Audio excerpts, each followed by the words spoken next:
Good மார்னிங்ப்பா. நம்ம இன்றைக்கி வந்து கிளாக் மாடல் பார்க்கலாம். இந்த கிளாக் மாடல் அப்படிங்கிறப்ப வந்து நம்மளுக்கு இது தேவையா அப்படின்னா தேவை தான். இப்போ டிஎன்பிசியில் என்ன சொல்லிட்டாங்க, ஆப்டிடியூடும் சேர்த்துட்டாங்க, லாஜிக்கல் ரீசனிங்கும் நாங்கள் சேர்க்குறோன்னு சொல்லிட்டாங்க. ஸோ இந்த மாதிரி சம்ஸ் வரதுக்கும் வாய்ப்புகள் அதிகம்.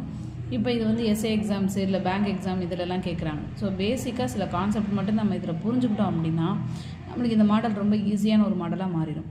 இப்போ இதுலேயே 2 டைப் இருக்குது. அதாவது ஒரு டைம் கொடுத்து அந்த டைமில் பெரிய முள்ளுக்கும் சிறிய முள்ளுக்கும் இடையே அமையக்கூடிய கோணம் என்னன்னு கேட்குறாங்க. ஸோ இதே தான் இன்னொரும் அதே கொஷின் தான், ஆனால் நம்பர்ஸ் மாறி இருக்குது.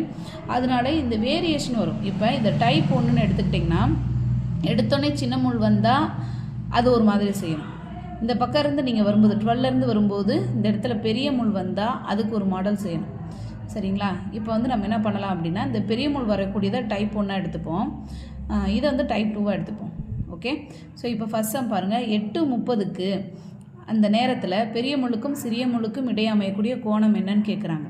ஸோ 8:30ங்கிறப்ப எனக்கு 8 மணி கரெக்டாக 8 மணிக்கும் 6 கிட்டேயும் நேரம் நிற்காது. சின்ன முள் 8 கிட்டேயும் பெரிய முள் 6 கிட்டேயும் நிற்காது. அப்போ இது கடந்து வர வர ஒரு சில நேரத்தில் இது 2 கேப்புக்கு இடையிலே நிற்கும். ஓகேங்களா? ஸோ அப்போ நம்ம ஒரு கோணத்தை கண்டிப்பாக கண்டுபிடிக்கணும். கரெக்டாக அக்யூரேட்டாக இந்த கோணம் எவ்வளோ அப்படிங்கிறத நம்ம இதை கண்டுபிடிக்கணும். எப்படி கண்டுபிடிக்கிறது? இப்போ இந்த படத்துல நம்ம என்ன பண்ணணும் அப்படின்னா 8:30க்குன்னு ட்ரா பண்ணுறோம். இப்போ இந்த முள்லேருந்து இந்த முள்ளுக்கு இடையில என்னென்ன நம்பர்ஸ் இருக்குதுன்னு பாருங்கள்.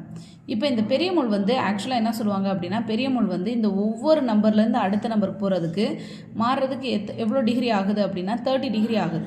ஓகேவா? ஸோ இப்போ 6லேருந்து 7 போகிறதுக்கு 30 டிகிரி ஆகும். 7லேருந்து 8க்கு இடைப்பட்ட கோணம் எவ்வளோனா அதுக்கு ஒரு 30 டிகிரி.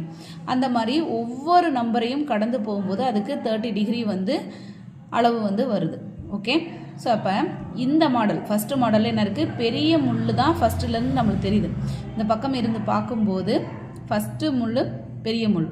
இப்படி இருந்தால் என்ன பண்ணணும் அப்படின்னா ஃபஸ்ட்டு இப்போ இதுக்கு இடையில் வரக்கூடிய ஹோல் நம்பர்ஸை நம்ம ஃபுல்லாக எண்ணணும். இப்போ 6 to 7 இது ஒரு 30 டிகிரி, 7 to 8 ஒரு 30 டிகிரி. ஓகேங்களா? ஸோ இப்போ இதை வந்து என்ன பண்ணுறோம் அப்படின்னா கூட்டிக்கிறோம். அடுத்து இந்த 8லேருந்து இது கொஞ்சம் தள்ளி போகுது இல்லையா, இது எவ்வளோ டிகிரின்னு கணக்கு பண்ணுறதுக்கு அதுக்கு ஒரு மெத்தட் இருக்குது. அப்போ என்ன பண்ணுறோம் அப்படின்னா இந்த மினிட்ஸ் எவ்வளோ மினிட்ஸ் இங்கே கொடுத்துருக்காங்களோ அதை வந்து ½ டிகிரியால் மல்டிப்ளை பண்ணணும். ஸோ மல்டிப்ளை பண்ணால் 15 வரும். ஸோ இதையும் அது கூட சேர்த்தோம்னா மொத்தம் 75 டிகிரி வரும். So very simple. ஸோ இதில் நீங்கள் லைட்டாக ட்ரா பண்ணி மட்டும் பார்க்கணும். ட்ரா பண்ணால் எத்தனை ஹோல் நம்பர்ஸ் வருது, அப்புறம் இதுக்கு இடையில எதுக்கு இடையில கேப்பாக வந்து நிற்கிது, ஸோ அதை மட்டும் தான் கண்டுபிடிக்கணும். ஸோ இந்த ஹோல் நம்பர்ஸ் ஒவ்வொரு ஹோல் நம்பர்ஸ்லேயும் அடுத்தடுத்து நம்ம போகும்போது என்னவாகுது அப்படின்னு பார்த்தா இது ஃபுல்லாக 30 டிகிரி, இது ஃபுல்லாக 30 டிகிரி. ஸோ அது கூட இது இந்த